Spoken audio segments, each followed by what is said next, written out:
This is the fourth time that I'm trying to record this video because the audio got very garbled.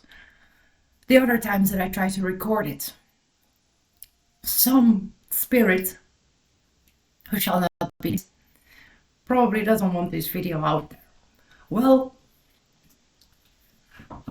there has been another video surfacing from a year ago from Michael Nolles titled The Return of Paganism.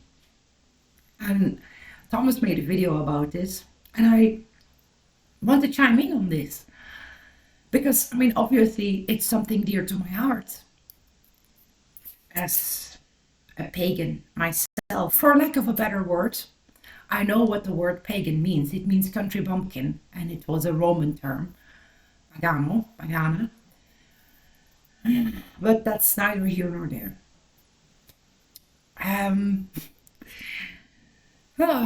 Where to start? Because the whole thing was kind of funny to me. Because Michael Nolles, let's say, is definitely not the best and brightest that the Daily Wire could have sent to tackle this issue, or any issue for that matter. I know that Michael Nolles has an interest in occultism, and I know this because he has these people on, ex-witches, that turn out to be New Agers.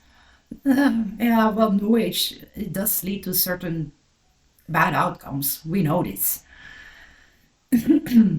Excuse me. And this, the video resurfaced in the aftermath of Charlie Kirk, who I truly believe did not deserve to die at all.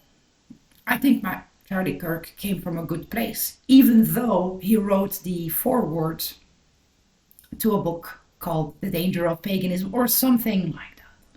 It was something admonishing paganism, which both he and Michael Nolles equate to wokeism, transgenderism. Now, anybody that knows me knows that I'm a big advocate for living within natural law. And the whole wokeism, transgenderism, while I wish nothing ill on these people individually, especially when they did nothing wrong to me, it is antithetical to natural law. Thinking men can get pregnant, things like that. Now, Michael Nolles, not the best and brightest. I remember Michael Nolles having an exorcist on his podcast, who, when he was telling Michael Nolles the story of how he became an exorcist, or how he became interested in demonology, and went on to narrate the entire story of the Faust, written by Goethe. And Michael Nolles had no idea. Michael Nolles was hanging on his lips with his mouth open, having no idea that this guy was taking him for a ride. Now, Dr. Faust is probably one of the most famous stories when it comes to demons and how one comes to have a relationship with an entity like that. I had no idea. No idea at all. That tells me he doesn't read.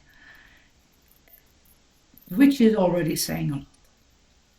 Now, I have nothing personal against Michael Nolles, but he's not the best and brightest. And he should have at least done a little bit of research before having this guy on. But that's really neither here nor there. I just wanted to highlight this a little bit because, well, I think it's pertinent. In any case, the return of paganism. Paganism never went away. It was always here. It was here for millennia before Christianity ever got a foothold in Europe. And how it got a foothold in Europe was mostly because of pagan kings, rulers, wanting to trade. Yeah, it was because of money. They sold out, basically, because the Christian Church, the early iterations of what is now Vatican, posed trade restrictions on them for non-Christians. So they converted. And then in the aftermath of that, there was also conversion by sword and water. Once it got that kind of foothold, you get the leaders first, the head of snake. The rest follows. And the rest followed by conversion through sword and water, which means that if you don't get baptized, water will put you to the sword. So death. That doesn't mean that there weren't people that were perhaps very willing to convert to Christianity, but this is only just to highlight that it certainly wasn't a natural organic occurrence in Europe. It just is what it is. And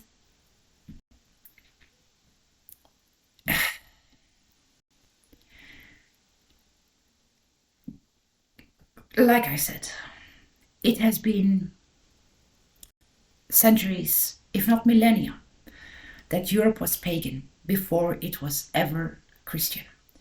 So, in the words of Steve McNallen, and if somebody else said it first, then I apologize. I only know this particular saying from Steve McNallen, from the Asatru Folk Assembly, which was also infiltrated by the woke-tards, by the way, completely disassembled. Anyway, Steve McNallen came from a good place.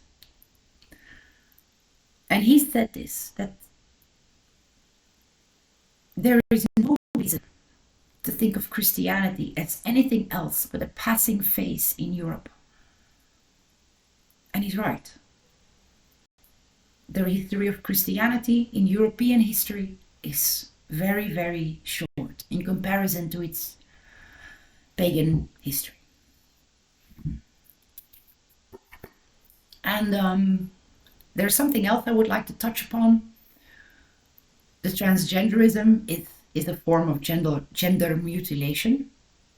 And I can think of two Abrahamic branches that have a fascination with gender mutilation. One is specific to Africa. And it's not Jewish and it's not Christian. The other one has more of a widespread fascination with male gender mutilation. And it is not Christian and it is not Muslim. I'm just gonna throw that out there, that if woke tartary has any roots at all, it's probably from there. And in conclusion, this is something else that I'm just going to say in addendum. This is the reason, the same root reason, why I will never ever accept the blank Rune as a legitimate part of the Futhark. The elder Futhark, the newer Futhark, it doesn't matter. It's been injected in there by a certain proponent of one of these Abrahamic branches. I will let you guess which one. But it is from a branch that has a vested interest in undermining Germanic paganism. And I will let you guess which one that is. But that person, Ralph Bloom, came up with it. So anybody that has an interest in runes, you be careful of this kind of subversions. Because there is a reason why the Futhark has 24 runes. And throwing the blank rune in there is kind of throws it off balance, which is for a good reason. And I don't want to get into a rant about the blank rune. I just wanted to make this video because I obviously had some things to say about that. thank you for listening. And may you walk with the old gods. Hail, Wotan.